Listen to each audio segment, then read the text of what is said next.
Hello, welcome back to The Financial Operator. I am Jen Pfizer, the host, and I am back with Suzanne Boehs. And I feel like we had a great conversation a few weeks ago, and we wanted to follow up with that. I honestly have no idea where this conversation is going to go today because I feel like there are so many topics, first that Suzanne is great at talking about, but also there's so many facets to being a wife, a partner, a mom to an entrepreneur, and the whole kind of scheme of life that revolves around that. So we are just going to take this conversation where it goes. And first of all, welcome back, Suzanne. Thank you, Jen. It's wonderful to be chatting with you again. We always have such great conversation. I know. That's why I was like, I don't even care necessarily if we talk about business on this one, because I feel like I love talking to you also, but I think there's just so many interesting topics that we could delve into when it comes to just life, business, health, all of the things. You have quite the journey that you've been on through your life, and probably more advice than, a lot of people have to give. So a wealth of knowledge here. Okay. Let's not look at it as advice, just maybe paths you don't want to take. It's funny because I was talking to Corey yesterday and I was telling him, I was like, sometimes you have to listen to what I say and not what I do, because I was like telling him about this like potentially bad financial decision that I was wanting to make. But I'm like, but it reduces the stress in my life. So am I going to spend a lot of money to keep that stress out? Yes. Yes. Would I advise you to do the same thing? Probably not. I would be like, there's a better way to do this, I'm sure. But sometimes it's like you just have to, give the bad advice because you are like, you know what happens when you go down this path. So you can advise people to stay away from it. So stress management, isn't that a great place to start? That is actually a great place to start, yes. And is it all a good choice? Some days, yes. Some days it works. Yes. Other days, it's probably not the best decision. But tell me it's not stressful being married to an entrepreneur and the mother of one as well. It is, I'll be honest, it is stressful. I've got to figure out many ways to breathe and unhook. Do you feel like you're in control of your stress, or is it always, you're outside of your own personal things, but do you feel like you just have stress coming from all angles? Yes, stress comes from all angles in our household. The only thing I'm actually in control of is how I respond. That's great. And that's actually so true, because that's all you have control over. And it's far easier said than done. So don't for 1 minute think that I'm standing here and going, life throws me a lot of curveballs and I just stand over here in a placid pose and I choose my placid response. Stands over there doing yoga and this doesn't bother me at all. Oh, yeah. Well, so give me some examples of how you handle stress well. Like, what do you do in order to not let the chaos of the people around you get to you? So I think, and this, Corey has talked about this a lot. You see this on our social media, and I didn't know this in the early days, but I think one of the most important things a person can lean into is the health of your body.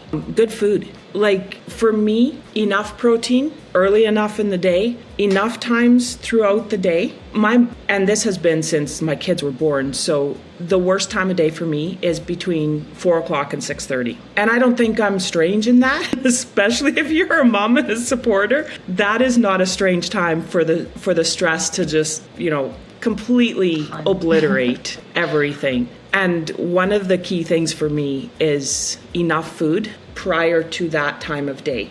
And then also, I am very carefully timing a snack at 4:30, 5 o'clock, even though I'm, already probably knee deep in dinner preparation, I still will eat mozzarella stick with ham rolled up, something to keep me going. And I was notorious for not eating well. And when my kids got big enough and I started this practice of eating more and, fueling our body, because we have to remember that as entrepreneurs and moms, our brain is think of it as a gas tank. Like if our brain doesn't have food, you're a dead car sitting in the ditch. And so often we just think we can roll without fueling our brains. So once my kids got big enough, they're like, Mom, when you eat enough food, you're a much pleasanter person to be around. Thanks, kids. I appreciate the feedback. So when you're not hangry, when I'm not hangry. So, and Corey has seen the same thing. Like we live in a culture, and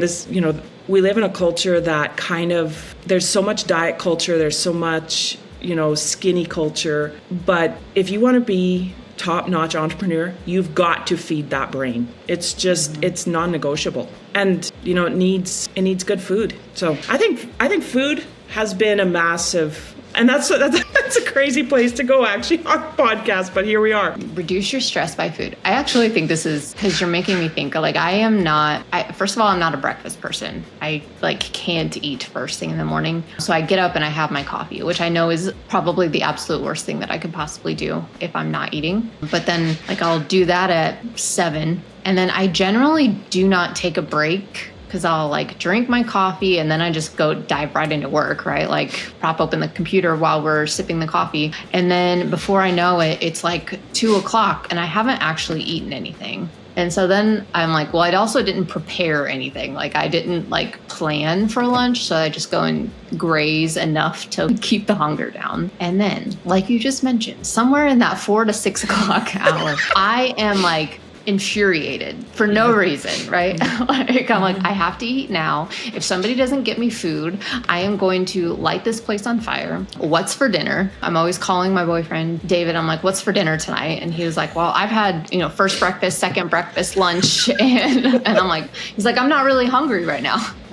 Fire breathing dragon comes out because I'm well, I am, and this is your problem now. So we need to decide on what our dinner plans are. So you're making me think that's not the right choice of how I should structure my day.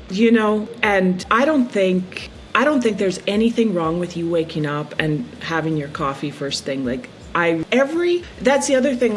I think sometimes our stress comes from, we look out into society and, okay, I'm going on a rabbit trail. Those noodle maker machines that you push the dough in, and then what comes out is the exact same shape, size of noodles, and it just, as you grind, it just squeezes out. I think that's how we feel about society. We look out into society and we should be squeezing through this die of perfect mold and coming out looking look at who's ever beside us and go, I should look exactly like them. And that's just not how, and so eat when you're hungry. If that's the key here is to not get completely lost in your work and to become somewhat intuitive. But, for years I tried the fasting in the morning, and I tried to be I would look around and I would go, well, maybe I should be like so-and-so, or maybe I should eat like they do, or, live like them. And I think it comes with getting older.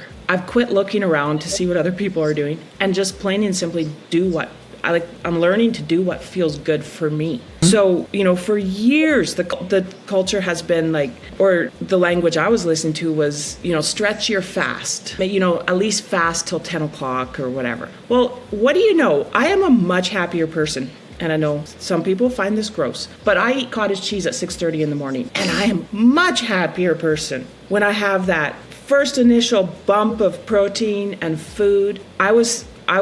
But you could be like Corey. Well, he eats his cottage cheese usually around 10 or 10:30. See, that's what it's I physically cannot eat in the morning. It makes me want to gag to wake up and try to shove food down my face. I cannot do it. And I don't think you should. That's how you're made. And so often we don't leave enough room to be individual. Yeah, that's true. So I also think there are so many instances, right, where that noodle maker is, because we are constantly shown social media. I'm going to go on a rant here about social media, because you're constantly shown the highlights of everybody's life and what they're doing right and what's working for them. And then it's a year later, they'll be oh yeah, I was trying this, I've been doing that, and it just didn't work, right? But the whole time they've been telling you how great it is and it's the best thing that's ever happened to them. So then it's kind of this well, you forget about it. You only remember oh yeah, they were doing this. This is what was working for them. And it creates this cult type of well, if that's what they should be doing, then that's what everybody should this is how you are successful, or this is what success looks like. And it's different for everybody. It's not a cookie cutter thing. It is not a cookie cutter. And I have often said my two deadly sins are compare and compete. And in a world of, like you say, social media, where the highlight reels are labeled as perfection, compete and compare have not been a good strategy to life. More and more I'm learning to step back and let go of, look at the Instagram post and shrug and go, good, that looks fabulous for them. I know, we're just exposed to so much that, like, 20 years ago, you had TV, but that was really kind of the only, maybe even 30. I don't know how. The internet's been around for a while now. But, like when I was a kid, there was TV, and that was really the only way that you were seeing. And then other, like, just being around kids at school or whatever. There was no entire world that was being shown to you. And that's what we have now. It's like, not only are you seeing just the people that are, like, in your local area and then, like, celebrities on TV, but you're seeing, probably hundreds of thousands of people, if we're being honest, that are being shown to you that are in completely different situations. They live in different places. They have different income levels. They have different families and friends and access to resources and all of the things, which can be good because on the one hand, it can show you what's possible if you want to achieve that. But on the other hand, it can create this comparison of, well, I'm not doing enough and I need to figure out how I can do that too. And the balance is to walk. And so, like, I'm going to talk about my daughter who's in the coffee business. She follows some incredibly inspiring people on social media. And it's because of her social media that because she follows these amazing people, she's shown what's possible, just like you said. But the place I've been able to remind her over and over, because I'm a step back, is it looks easy because what you're seeing on social media, and this goes out to every business owner I think out there, who is, you're looking at someone else's social media or marketing or advertising. Of course, they're advertising their glorious moments, right? And it looks like they just went from point A to point B in the blink of an eye, when in reality, it probably took them 18 or 20 or 30 years of slogging through the mud. So I keep reminding my daughter of this. I'm like, yes, who you're following, they're at this B point now, but they're not talking about the years anymore where you're at, where your plumbing is breaking and your window gets stuck and all these other things.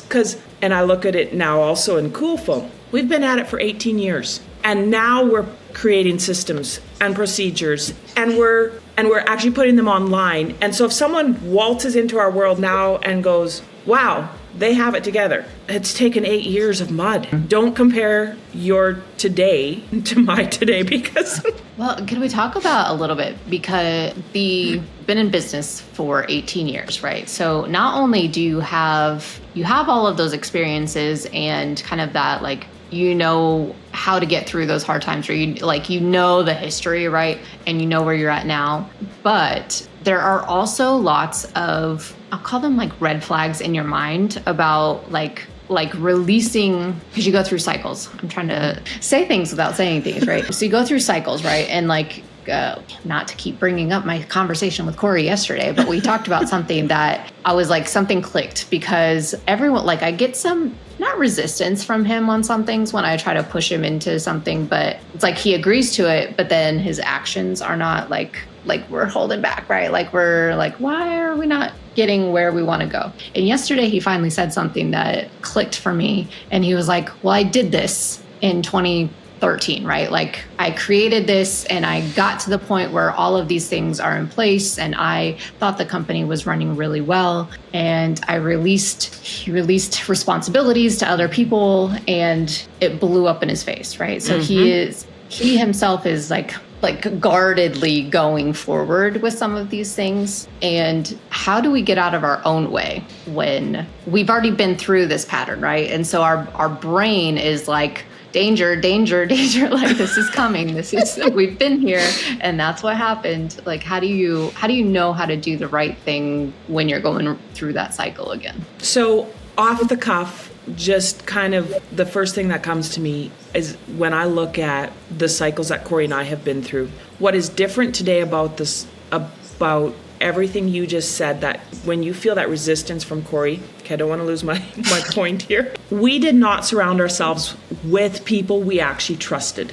Oh, back in the day. Now we're really going to step into the woo-woo, I think. So step lightly with me. But looking back, we created those systems, and then it was just like, oh, here's a person, take it and run. Here, we can throw money, a paycheck or whatever at this person, and they'll take this problem off of our hands. I'll probably have to come back and listen to this myself, because often when I speak like this, it's later that I go, oh, you were really speaking to yourself on this. Today, we're older and wiser, and hopefully someone young listens to us in this. But if you're throwing money or resources at a problem you don't want to take care of, it's going to blow up in your face. So as the person who's a step back, I'm not throwing Corey under the bus, but there are things he is so magnificent at, and there are jobs that he is not. And in the past, I've seen him just kind of go, la, la, la, talk to the hand, and he dumps that problem on whoever's lap is closest. That is different today. And I think that's where trust comes in, is he's trusting himself. We're trusting ourselves to sit with our problems long enough and go, I need a good fit for this problem. I'm not just dumping it. Did that make sense? Yeah, you're being more intentional instead of like hiring the first person that shows up and being like, okay, you say you're a salesperson, go do sales. You intentionally go and find the person that will be the best for your company, for you, that you can trust with the responsibilities that you're giving them. And then it's a better decision.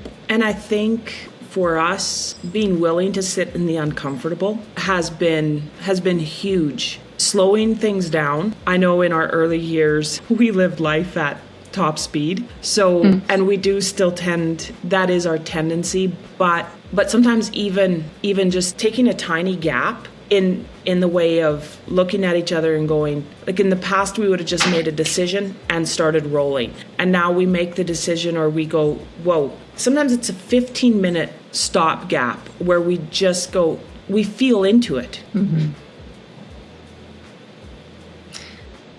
I think that, so have you ever heard the phrase like money loves speed or money loves action? Yes. And I think like in a lot of ways that's super true, right? Like you need to be able to act fast. But on the other hand, to your point, like even like you said, the 15 minutes, if you just sit and think about like, what is my true problem here? And is this the result? Is this the action that will actually result in what I want to happen? Because I think it's very easy to think that your problem is one thing and you're like, oh, this solution fix that. I'll just go do that. I'll go buy this thing, or I'll hire this person, and then this. But then it only uncovers all of the other issues that you may or may not have known. But if you had taken a minute to think about them and be like, what's the root cause of blank? It could have avoided a lot of money lost, even though you acted fast on whatever that initial thing was. So I both love and hate that phrase. On our last one, didn't I talk about 2 truths and a lie? Like so many of these things that we talk about, they have a light side and a dark side. And it's how to access the speed, because I completely agree with you. Money loves action, money loves speed. How to access that is with intention. And like, I can just feel myself rolling my own eyes at myself, like, because what's intention? So actually I did a video the other day that I didn't post because I haven't quite gotten. Are you posting a video every day? Or maybe I'll start a week into the new year. That's what I'm doing. So, and this is something Corey and I are learning every single day.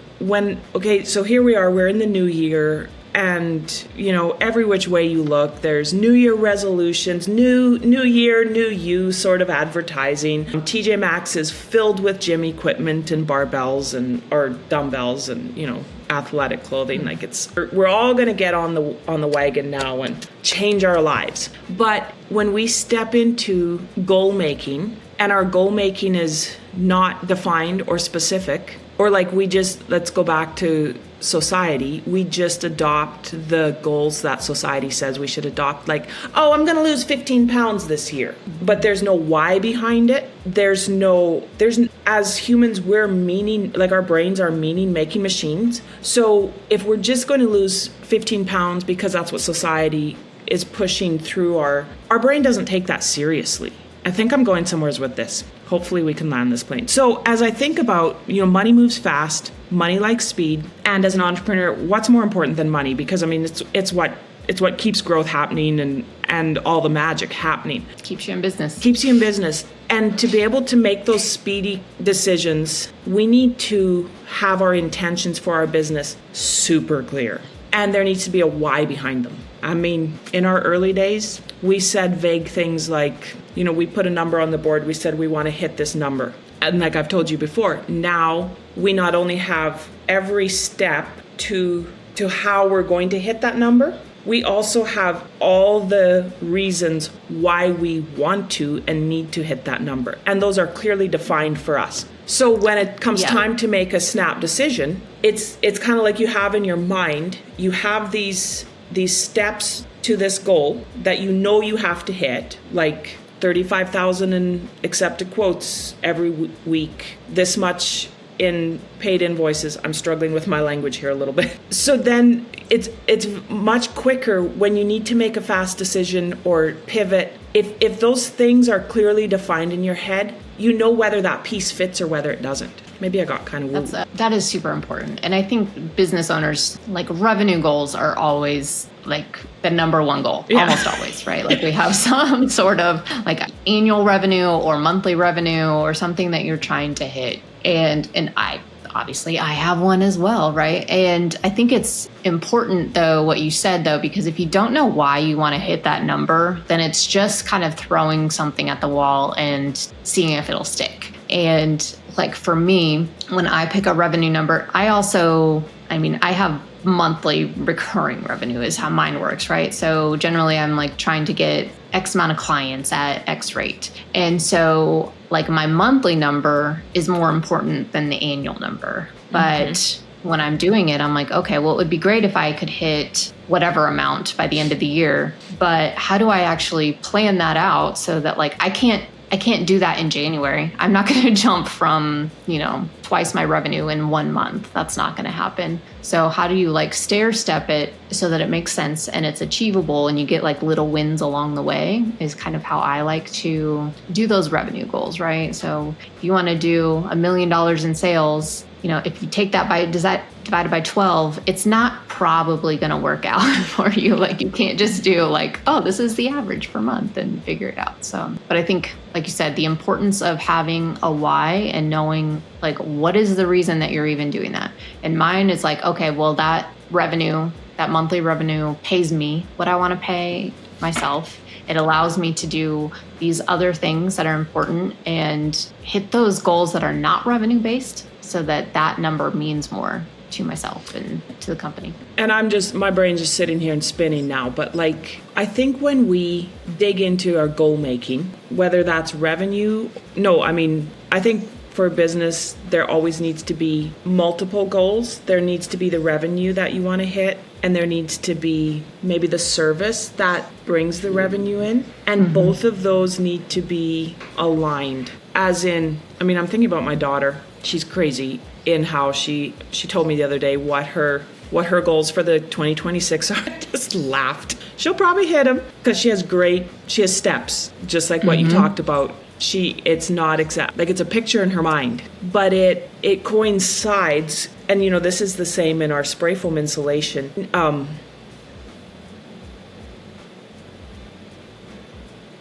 Making money is a lot of fun. It's incredibly rewarding. But if there was no client contact and satisfied customers and people calling back and going, hey, Corey, our house performs completely different now than it did 3 weeks ago before we had the insulation package put in. Like those are both sure, you get the paycheck. That's an amazing dopamine hit because aren't we all just running around looking for dopamine hits? And then there's the part where the customer calls in and is like, I can't believe what a change. Every room in the house feels the same now. Like there's no cold corners, there's no drafty places. Each room in the house is comfortable. That's such a dopamine hit. And to have both of your goals as you head into a new year or a new quarter, wherever you want to put your goals, that they intersect both that the money and the satisfaction of a well-served community are connecting. I don't know. There's just, to me, there's a lot of value that comes from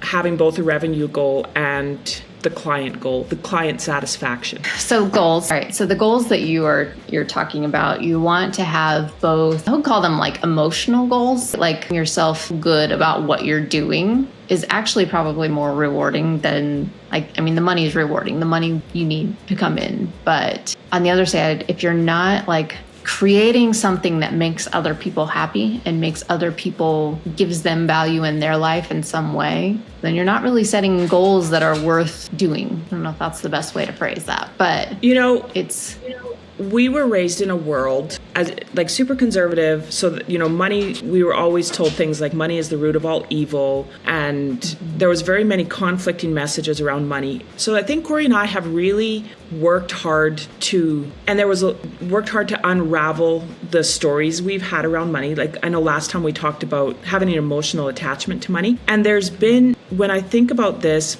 like money can be, what's the word, righteous? Like if there can be a lot of emotion around money, but the truth is having enough money does make life funner.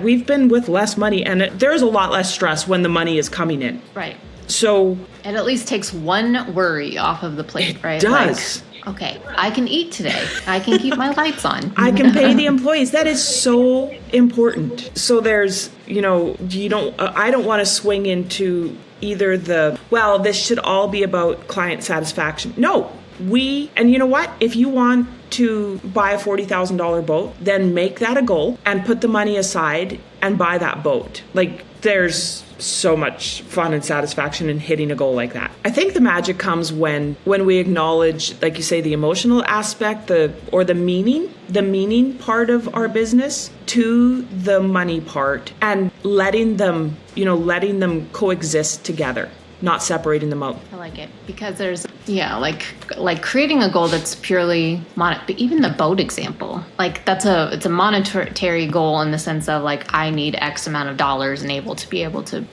to buy this boat. But the goal is like the fun that you're going to have on that boat, exactly. The family time,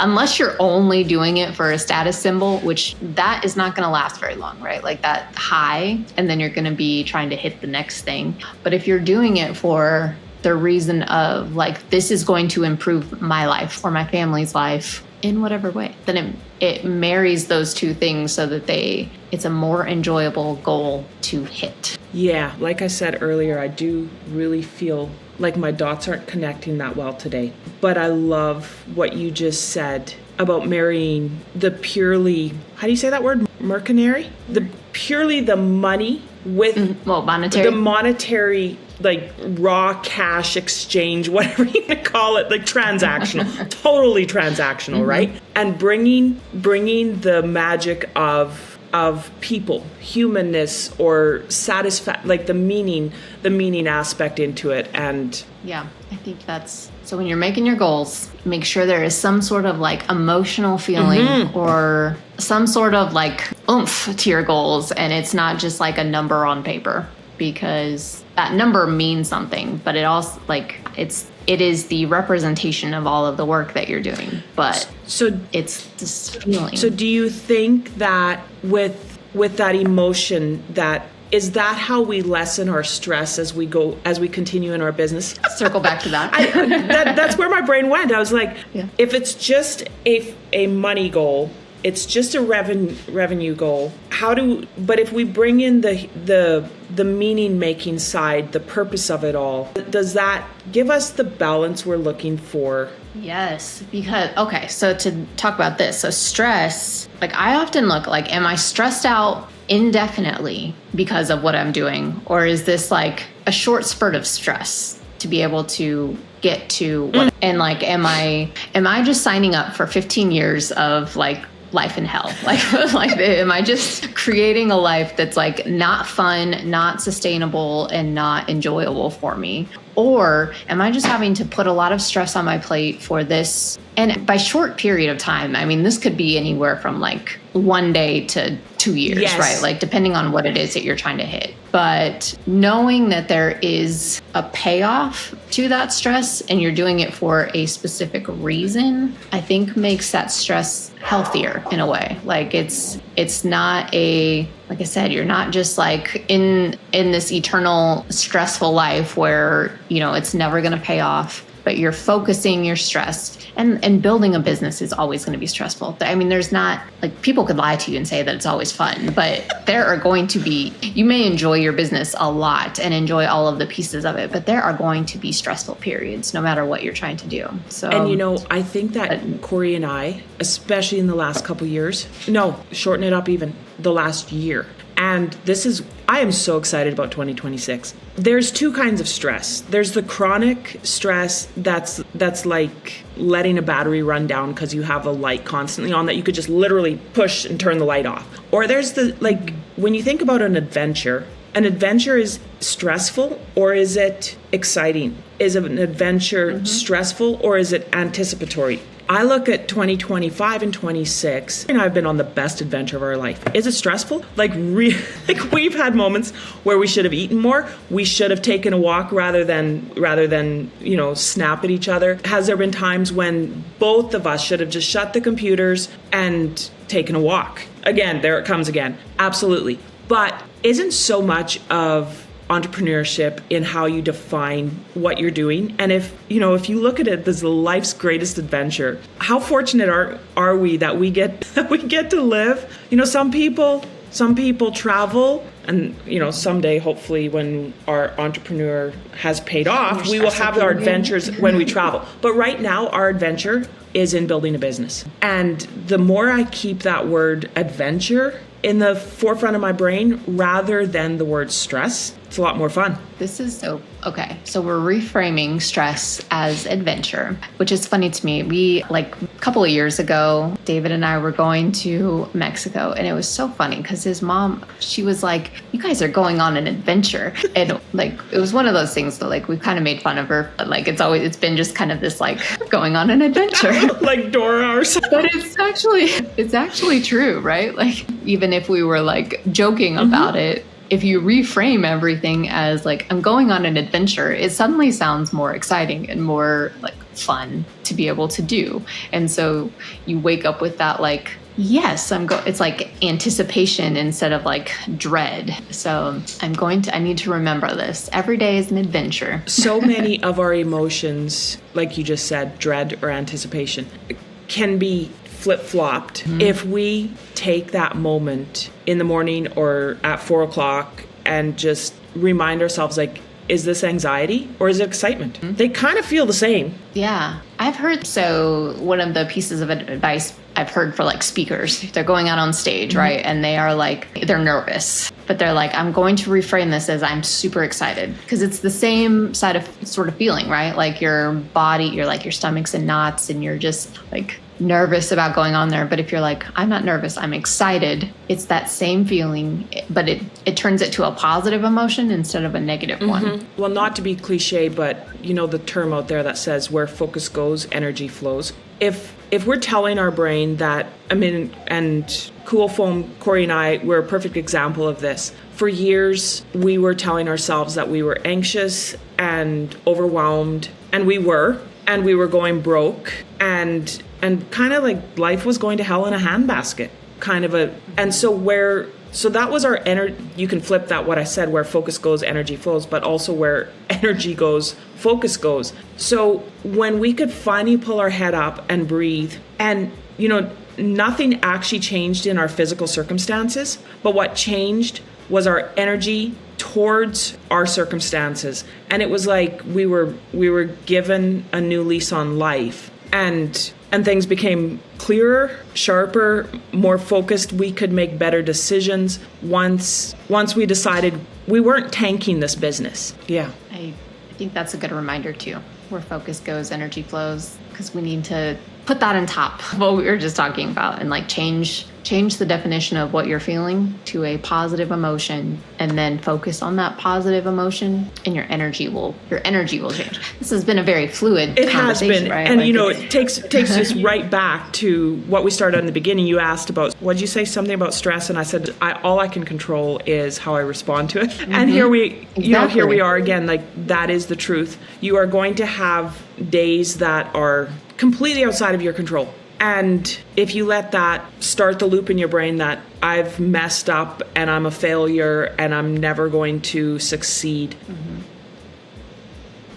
And I think those are all very normal thoughts when you own a business. So normal. Because it's like, all it takes, you can have 100 good days in a row and then just one bad day, and you're like, I am terrible at this. What do I think I'm doing being in business? Like, I don't know why anybody gives me money. And it's like, those thoughts just start turning. And isn't that... But just don't let yourself don't let yourself sit there. And aren't we right back to being the supporter in the business too? Like, I know that Corey and I have learned how to communicate so much more openly and honestly. It's difficult to look at your partner, whether that's, a marriage partner or even a manager at work, and say, you know what, my mindset is in the gutter today, and I'm going to need to be reminded of the 100 good days, because right now all I can see is the bad day that we had yesterday. And that's for all the supporters out there. I think is the most difficult job, is to hold the line steady, the energy steady, when the focus wants to go to the one bad day or the one bad week, because you're going to have it.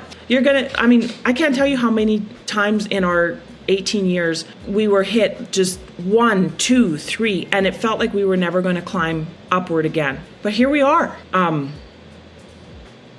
Communication, open communication with your team, whatever that looks like. Like, didn't you just say too also that yesterday Corey finally was able to tell you, like, I've tried some of these things before and they hit me in the face? Knowing him like I know him, that won't have come out very easily. But learn to communicate what is going on in your mind. Again, our mind is our energy center. So if we're shooting out, even if we're not verbally saying these things, but if we're shooting out this constant energy of, I'm a failure, this is going to crash and burn, I don't have this, I'm actually like, I'm spinning out of control. Verbalize it to somebody, to the mirror. If you have absolutely nobody, say it to the mirror. Exactly. And then remind. And a lot of times I think once you say it out loud, it almost like you can hear first, like if it's a valid thing, you can be like, okay, now it's out and we can figure out how I can change that. But sometimes when you say it, you're like, that is actually ridiculous. Exactly. Like, this is the thought that I've been having through my head, and it's not actually something that's a real concern.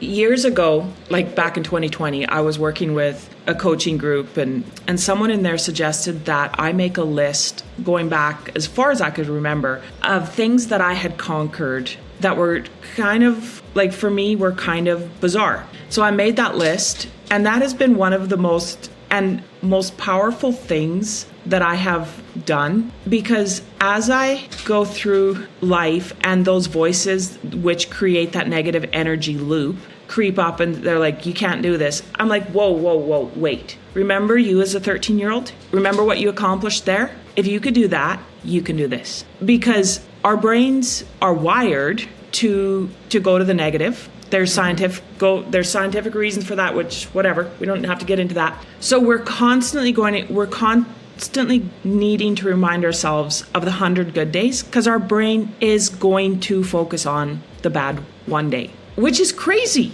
It is crazy. You just reminded me of something, and I was trying to search on my desk here because I bought this little notebook and I had no idea what I was going to use it for. It's been sitting on my desk for like a year. And then the other day I saw somebody that had said that they use a little notebook, and it's just a notebook of lists. And it's not like your shopping list, but it's like, like things that you want to buy, but you don't know that you actually want it. Like, so you write it down, and then if in like a month or two you still want it, you can buy it, kind of thing. But then there's also like journal prompt kind of things, like a list of the things that you've conquered, and you put this in your book of lists. And then you just have this like book that you carry around with you that's like these are the things that I have accomplished. So if you are starting to think negatively of yourself, you just open this up and be like, oh yeah, this is what I've done. And you can just continue to add to it. So I love that. And I'm adding that to my book of lists now that I haven't started, but I'm going to. I love that book of lists. I may need to. Because I think we need those reminders. And sometimes when you're in that negative headspace, you can't think of those things. You can't think of you're like, oh yeah, I've always been a failure. Nothing's ever worked. And you need something to kind of bring yourself back to, okay, no, this was good. I did this well. And what's so bizarre about life, the more as I sit here and I think about it, we get so caught up in we need to hustle harder, work harder, advertise harder, post on social media. But there's just some core tenets to life that are so boring and so mundane, like we talked about in the first. Food, feed your body, move your body, just a gentle walk. It just doesn't have to be, it doesn't need any equipment. It could be around your house. You don't even need to step out on the street. And journaling, those are things that the wise people, the philosophers have been, they gently nudge us and tell us to do it. And we're out here just looking for the magic pill of it's going to be this advertising scheme that's going to break our lives out into, or it's going to be, it's going to be this. No, it's just really boring, unsexy things like food and journaling and reminding our minds how capable and how magical we really are. Feeding it, giving it some gentle movement. This reminds me of what I said to you before we started recording, because we were talking about doing videos every day or something. And I was like, yeah, it's that thing that we all know that it works. And then we tell ourselves that we have some sort of resistance to doing it for whatever reason. And it's stupid. We can do it. And then you do it and it works. And you're like, oh yeah, that's why everybody tells me it works. Because it's just that simple, there's no question about whether feeding yourself well works, right?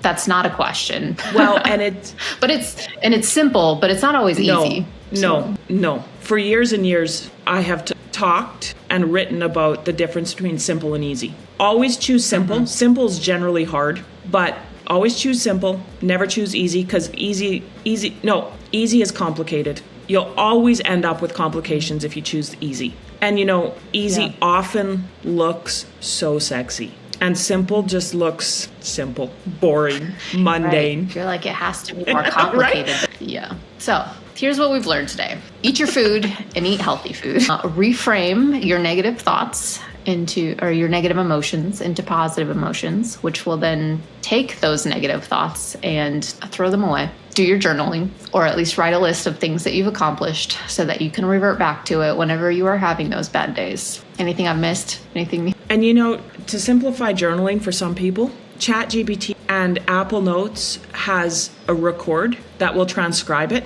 Speak it. Like I said, if where focus goes, energy flows. If you don't have someone who you can actually face-to-face verbalize this with, use the record button on your phone. Record it, transcribe it, and then look at it. Get it out of your head. Your head can be a dangerous place. Oh, it can be messy. Yes. And it can kind of tell you a lot of untruth. Well, before we dive into a whole nother topic, I think we'll end the podcast here. But Suzanne, as always, it was great to talk to you. If you would like to be on if you have a podcast and want Suzanne to be on, I think she is more than willing to be on other podcasts. I'm throwing that out there because I know that's one of your goals down the road. So anything else that I know we've already talked about how people contact you on the previous episode, but you can put it here if you'd like. I'm on social media, Facebook, Instagram as Suzanne Boehs. Come find me, message me. I'd love to chat. She's awesome. All right. Thank you, Suzanne. Thank you, Jen. This was so fun again. And have a wonderful 2026. Oh, I plan on an adventure.